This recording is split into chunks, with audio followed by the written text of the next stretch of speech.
ये वक्त की आवाज है, हर घर का हम राज है, होम्योपैथी अपना ताज है, हम सबको इस पे नाज है। अस्सलाम वालेकुम नाजरीन, मैं हूं डॉक्टर मुनीर कुरैशी और आप मेरा यूट्यूब चैनल एमन homeo and knowledge for homeopathy देख रहे हैं। अपने सिलसिले को कंटिन्यू करते हुए आज हम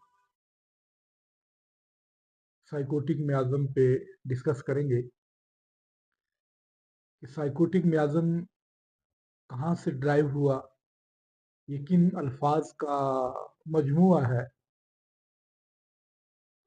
ये किस तरह फैलता है, साइंस मियाज़म के नज़रिए को किस नज़र से देखती है और मास्टर हानीमन ने एक इंडिविजुअल में किस सिम्टम की बुनियाद पर साइकोटिक मियाज़म की तरफ इंडिकेट किया। लेकिन इससे पहले अगर आपने मेरे चैनल को सब्सक्राइब नहीं किया तो मेरे चैनल को सब्सक्राइब करें।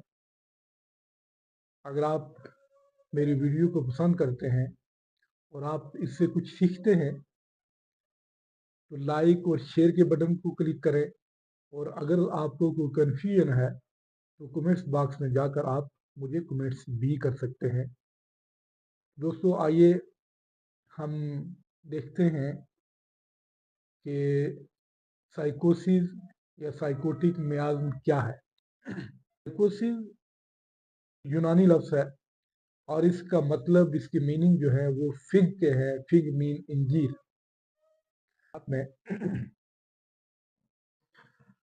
यूरिन की जलन, ड्यूरिंग यूरिनेशन, पेन, बर्निंग वगैरह, ये उसने उसकी रामात वादे की थी। और 14वीं सदी ईस्वी में ये जो गिनोरिया है ये यूरोप में बहुत आम पाया जाता था और लोग इसको द क्लैप्स का नाम देते थे। और हनीमन ने एज अ इंडिविजुअली या एक पर्सन, अगर किसी को वार्ड्स हैं, साइकोसिस की तरफ इंडिकेट किया। और ये एक ऐसी फिजिकल कंडीशन है जिससे इस मियाज़म का पता लगता है या एक डॉक्टर को ये मालूम होता है कि ये साइकोटिक मियाज़म का पेशेंट है या इसमें साइकोटिक मियाज़म हो सकता है। साइकोसिस कहाँ से ड्राइव हुआ? साइकोसिस बेसिकली एक इंसान, एक पर्सन या तो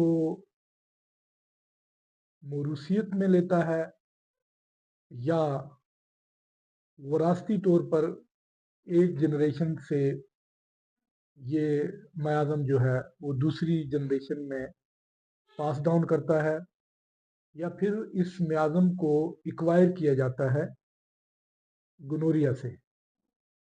अब देखते हैं कि गोनोरिया क्या है। साइंसी हवाले से साइंस गोनोरिया को किस अंदाज से देखती है। यहाँ पे एक चीज़ वादे करना चाहता हूँ कि साइकोसिस मियाज़ जो उसकी बुनियाद जो बेसिक है वो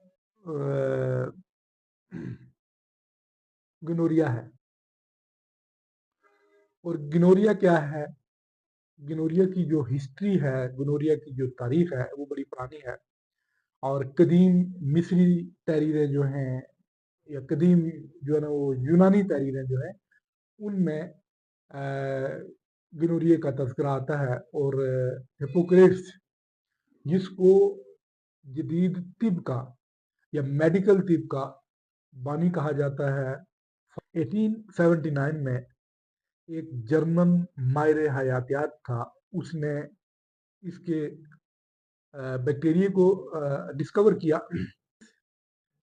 के नाम से ही इस बैक्टीरिया को नेसेरिया गोनोरिया का नाम दिया गया। और इसका ट्रीटमेंट कैसे किया जाता था? इससे पहले इसका ट्रीटमेंट मर्करी से किया जाता है और नाइट्रिक एसिड से इसका ट्रीटमेंट किया जाता था।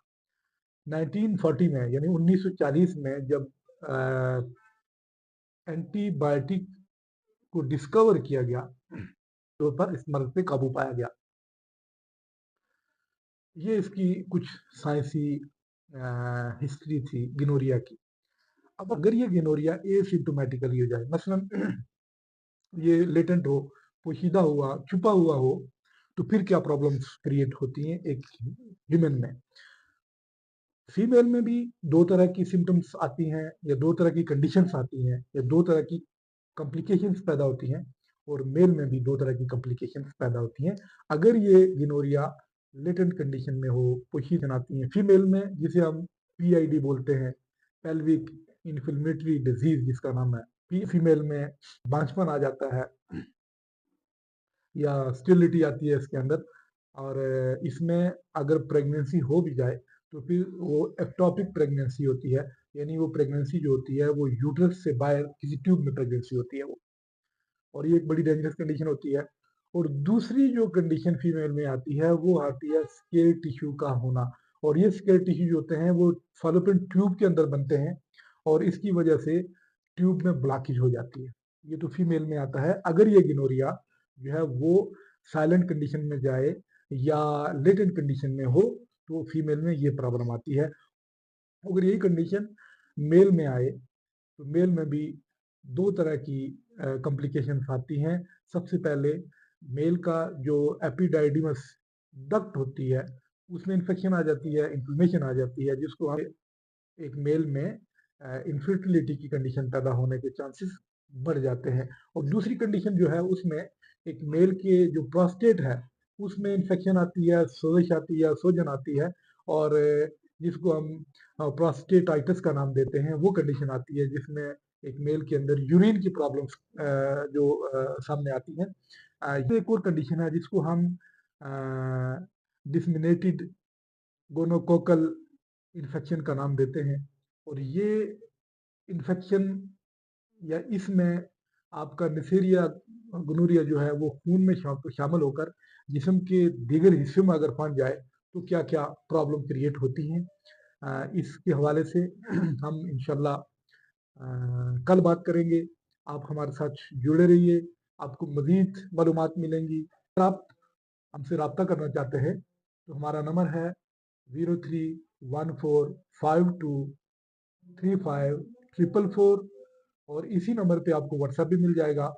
नेक्स्ट वीडियो तक आपसे इजाजत चाहते हैं। अपना ख्याल रखिएगा। अल्लाह हाफिज।